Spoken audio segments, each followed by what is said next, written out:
নমস্কার বন্ধুরা, আজ আমরা আলোচনা করব অষ্টম শ্রেণীর বাংলা থেকে পরবাসী কবিতাটির হাতে কলমে প্রশ্ন উত্তর নিয়ে। তো চলো ভিডিওটি শুরু করা যাক। প্রথম প্রশ্ন আছে, দেখো, কবি বিষ্ণুদের প্রথম কাব্যগ্রন্থের নাম কি? উত্তর হবে কবি বিষ্ণুদের প্রথম কাব্যগ্রন্থের নাম উর্বশী ও আর্টেমিস। নেক্সট প্রশ্ন, তার লেখা দুটি প্রবন্ধের বইয়ের নাম লেখো।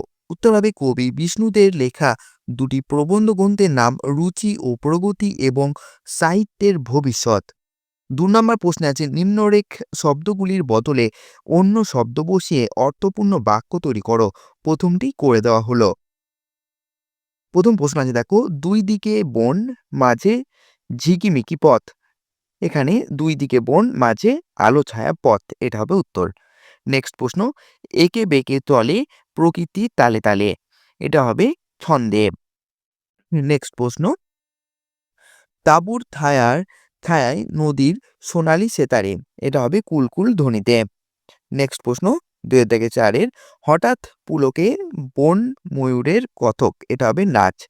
নেক্সট প্রশ্ন, বন্য প্রাণের কথাগুলি বেগ জাগিয়ে। এটা হবে নৃত্যের। নেক্সট প্রশ্ন, ৩-এর বলেছি, দেখো, নিচের প্রশ্নগুলির একটি বাক্যে উত্তর দাও। তো প্রথম প্রশ্ন আছে, পথ কিসের সঙ্গে তাল মিলিয়ে চলে?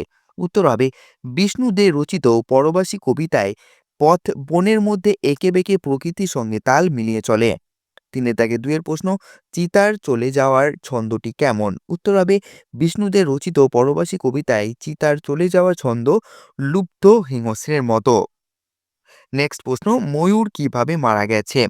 বিষ্ণুদের রচিত পরবাসী কবিতায় মানুষের লোভ ও সুন্দর জিনিসকে পণ্যে পরিণত করার মনোভাবের জন্যই ময়ূর মারা গেছে। নেক্সট প্রশ্ন, প্রান্তরে কার হাহাকার শোনা যাচ্ছে? উত্তর হবে বিষ্ণুদের রচিত পরবাসী কবিতায় প্রান্তরে শুকনো হাওয়ার হাহাকার শোনা যায়। ৩-৫ প্রশ্ন, পলাশের ঝোপে কবি কি দেখেছেন? উত্তর হবে বিষ্ণুদের রচিত পরবাসী কবিতায় পলাশের ঝোপে কবি দেখেছেন বনময়ূরের কথক। নেক্সট প্রশ্ন, নিচে প্রশ্নগুলির উত্তর কয়েকটি বাক্যে লেখো। প্রথম প্রশ্ন, ৪-১ জঙ্গলের কোন কোন প্রাণীর কথা কবি এই কবিতায় বলেছেন? উত্তর হবে বিষ্ণুদের রচিত পরবাসী কবিতায় কবি জঙ্গলের যে প্রাণীদের কথা বলেছেন সেগুলি হলো ছোট খরগোশ, বনময়ূর, হরিণ ও চিতা। এই প্রাণীগুলি আগে বনে নির্ভয়ে ঘুরে বেড়াতো। ৪-২ প্রশ্ন, সেতারের বিশেষণ হিসেবে কবি সোনালী শব্দের ব্যবহার করেছেন কেন? উত্তর, কবি বিষ্ণুদের রচিত পরবাসী কবিতায় কবি সেতারের বিশেষণ হিসেবে সোনালী শব্দের ব্যবহার করেছেন। নদীর জলে সূর্যের আলো পড়ে বিচ্ছুরিত হয়, তখন নদীর জলের রং সোনালী হয়ে পড়ে। বিশেষত ভোরবেলা ও সন্ধ্যাবেলা এই দৃশ্য দেখা যায়, তাই নদীর বয়ে চলা শব্দকে কবি সেতারের বাজনার সাথে তুলনা করেছেন এবং নদীর জলের রঙকে বলেছেন সোনালী। সোনালী আলোয় ভরে ওঠা নদীর নৃত্যের ছন্দ কবির কাছে সেতারে সঙ্গীতের তাল ও ছন্দের সঙ্গে একাকার হয়ে গেছে। ৪-৩ প্রশ্ন, কথক ও কথাকলি, এটা বটে, ঠিক আছে। কথক ও কথাকলি কথা কবিতার মধ্যে কোন প্রসঙ্গে এসেছে? কবি বিষ্ণুদের রচিত পরবাসী কবিতায় পুলকিত বনময়ূরের নাচকে কবি কথক এর সাথে তুলনা করেছেন, আর চিতার লুপ্ত হিংস্র বেগকে বোঝাতে কবি কথাকলির প্রসঙ্গ এনেছেন। কথক হল উত্তর ভারতের অন্যতম ধ্রুপদী নৃত্যকলা ও কথাকলি দক্ষিণ ভারতে কেরলের নৃত্যশৈলী। এই দুটি উপমা যেন কবির লেখনীকে আরও প্রাণবন্ত করে তুলেছে। নেক্সট প্রশ্ন, সিন্ধু মুনির হরিণ আহ্বান কবি কিভাবে শুনেছেন? বিষ্ণুদের রচিত পরবাসী কবিতায় কবি হরিণের জল খাওয়ার প্রসঙ্গে সিন্ধু মুনির হরিণ আহ্বানের কথা উল্লেখ করেছেন। রামায়ণে অন্ধ মুনির ছেলে সিন্ধু মুনি রাত্রিবেলায় কলসি নিয়ে নদীতে জল ভরতে গেলে রাজা দশরথ ভুল করে হরিণ জল খেতে এসেছে ভেবে শব্দভেদী বাণ নিক্ষেপ করেন। এর ফলে সিন্ধু মুনি নিহত হন। সিন্ধুমুনি যেভাবে নিজের অজ্ঞাতসারে আপন মৃত্যুকে আহ্বান জানিয়েছিলেন, কবির মনে হয়েছে হরিণ তেমনভাবেই তার জল খাওয়া শব্দে আহ্বান জানিয়েছে চিতাকে। নেক্সট প্রশ্ন, ৪-৫ ময়ূর মরেছে পণ্যে এই কথার অন্তর্নিহিত অর্থ কী? উত্তর হবে বিষ্ণুদের রচিত পরবাসী কবিতা থেকে প্রশ্নোদিত উক্তিটি নেওয়া হয়েছে।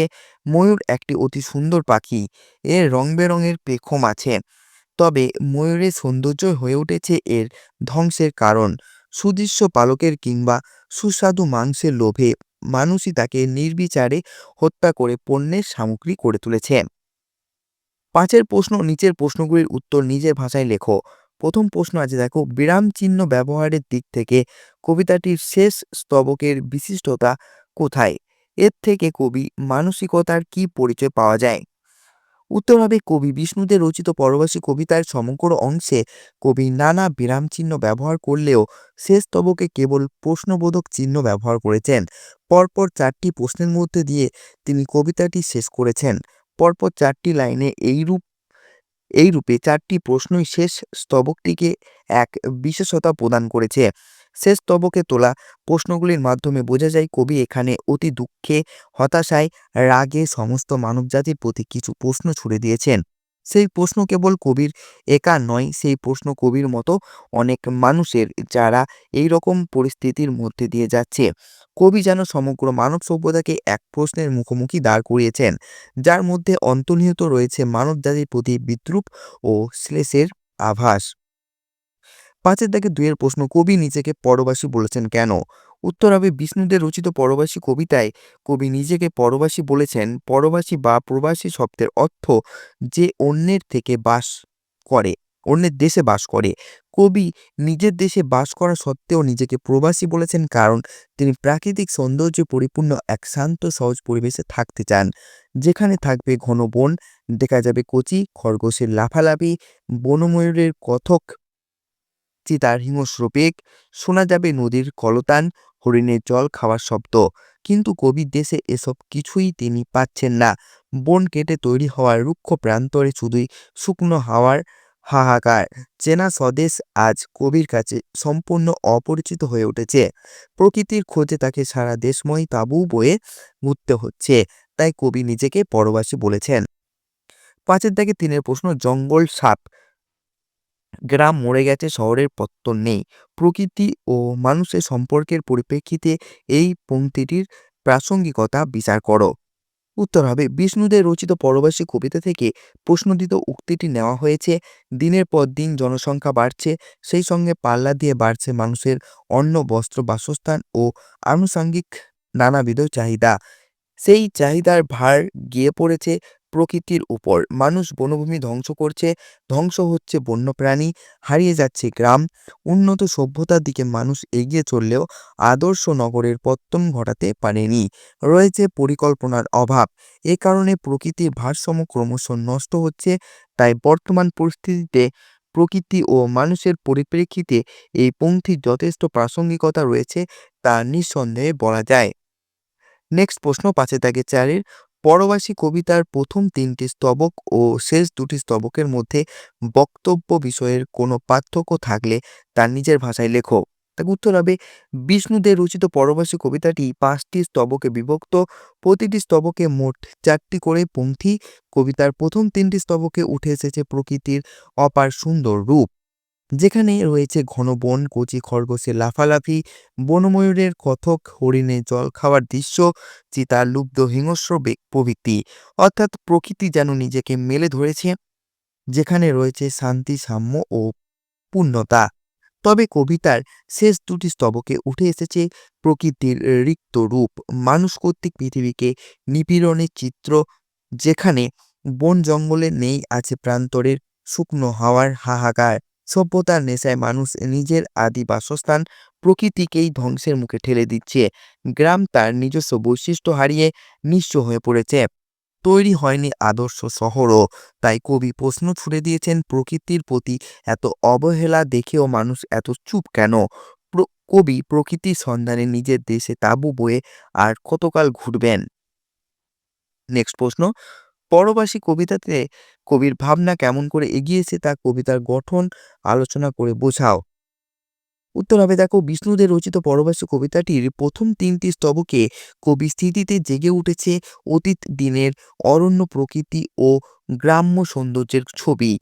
সেখানে ফুটে উঠেছে কবিতা সেখানে ফুটে উঠেছে প্রকৃতির অপার সুন্দর রূপ, যেখানে রয়েছে দুই দিকে বন, কচি খরগোশের লাফালাফি, পুলকিত বনময়ূরের কথক, যেখানে নিরীহ হরিণের জল খাওয়া দৃশ্য কবিকে যেমন আপ্লুত করেছে, তেমনি হিংস্র চিতার চলার ছন্দ কবিকে মনে করিয়েছে কথাকলি নৃত্যশৈলী। অর্থাৎ যেখানে প্রকৃতি সবকিছুই সুন্দরভাবে সমতা বজায় রেখে চলেছে।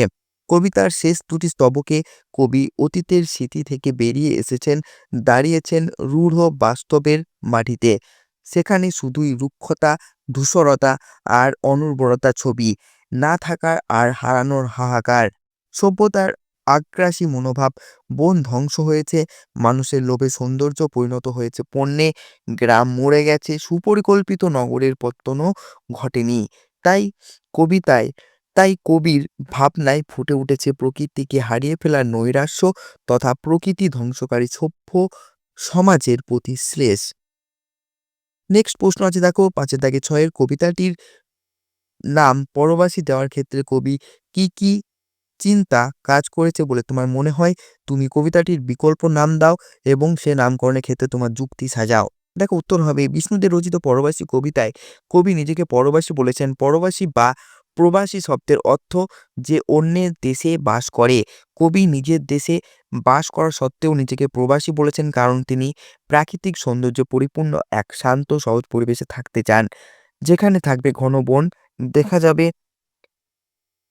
কচি খরগোশের লাফালাফি, বনময়ূরের কথক, চিতার হিংস্র বেগ, শোনা যাবে নদীর কলতান, হরিণের জল খাওয়ার শব্দ। কিন্তু কবির দেশে এসব কিছুই তিনি পাচ্ছেন না। বন কেটে তৈরি হওয়া রুক্ষ প্রান্তরে শুধুই শুকনো হাওয়ার হাহাকার। চেনা স্বদেশ আজ কবির কাছে সম্পূর্ণ অপরিচিত হয়ে উঠেছে। প্রকৃতির খোঁজে তাকে সারা দেশময় তাঁবু বয়ে ঘুরতে হচ্ছে। নিজের দেশেই কবি হয়ে উঠেছেন পরবাসী। তাই কবিতার এহেন নামকরণ যথার্থ ও সার্থক।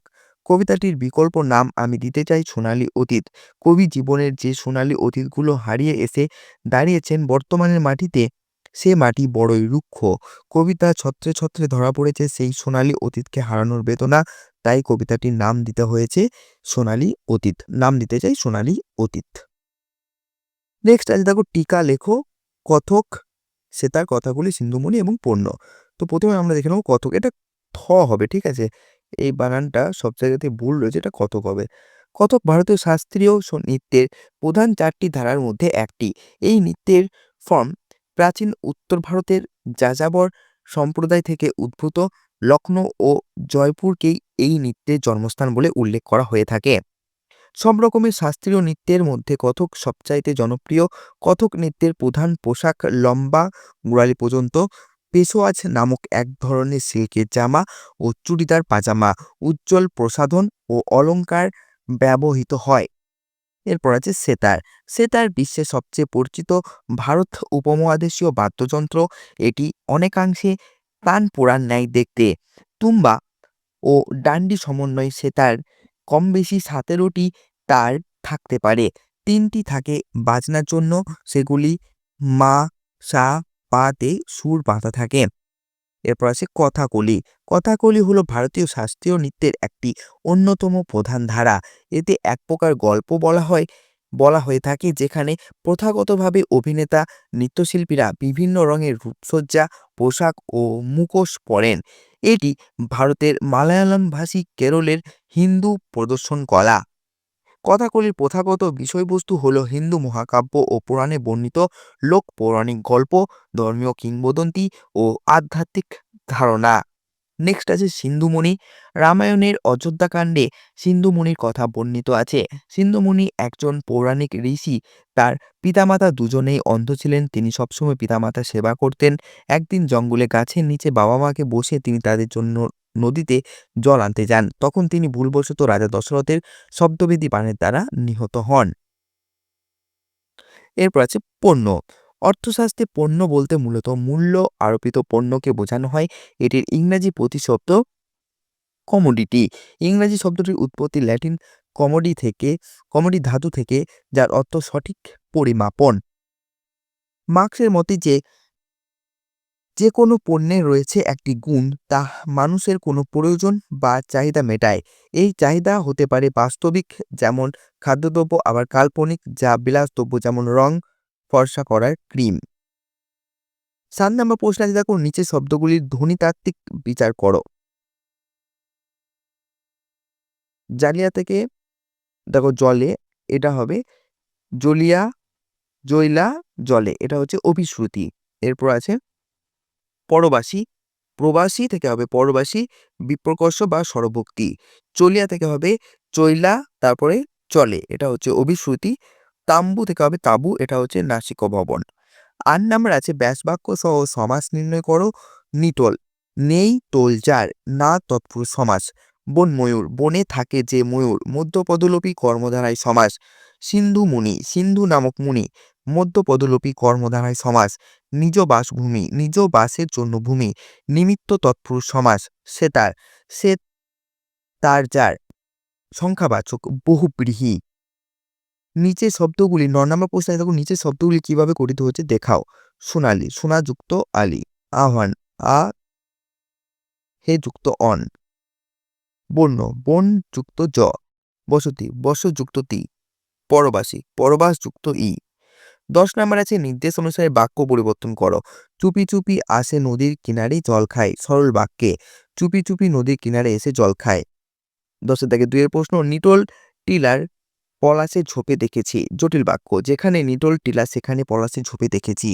10 3 প্রশ্ন, চিতা চলে গেলে লুপ্ত হিংস্র ছন্দে বন্য প্রাণের কথাকলি বেগ জাগিয়ে, যৌগিক বাক্য চিতা চলে গেলে লুপ্ত হিংস্র ছন্দে এবং সে ছন্দে বন্য প্রাণের কথাগুলি বেগ জেগে উঠল। 10 থেকে 4 প্রশ্ন, কেন এই দেশে মানুষ মৌন অসহায়, না সূচক বাক্যে এই দেশে মানুষ মৌন অসহায় হওয়ার কোনো কারণ জানি না। 11 থেকে প্রশ্ন, যে কোনো দুটি স্তবকের মধ্যে বিশেষ্য ও বিশেষণের ব্যবহার কবি কিভাবে করেছেন দৃষ্টান্ত সহ আলোচনা করো। দুই দিকে বন, মাঝে ঝিকিমিকি পথ, এঁকে বেঁকে চলে প্রকৃতি তালে তালে, রাতের আলোয় থেকে থেকে জলে চোখ, নেচে লাভ দেয় কচি কচি খরগোশ, নিটোল টিলার পলাশের ঝোপে দেখেছি, হঠাৎ পুলকের বনময়ূরে কথক। দেখো এবার উত্তরগুলি দেখে নাও। ঝিকিমিকি হবে বিশেষণ, পথ হবে বিশেষ্য, কচি কচি হবে বিশেষণ, খরগোশ হবে বিশেষ্য, নিটোল বিশেষণ, টিলার বিশেষণ, সোনালী বিশেষণ এবং সেতারি বিশেষণ। তো এই ছিল আমাদের আজকে আলোচ্য পাঠ্যাংশের হাতে কলমে প্রশ্ন উত্তর। ভিডিওটি কেমন লাগলো অবশ্যই জানাবে। ভিডিওটি ভালো লেগে থাকলে একটি লাইক এবং চ্যানেলটিকে সাবস্ক্রাইব করতে ভুলবে না। ধন্যবাদ।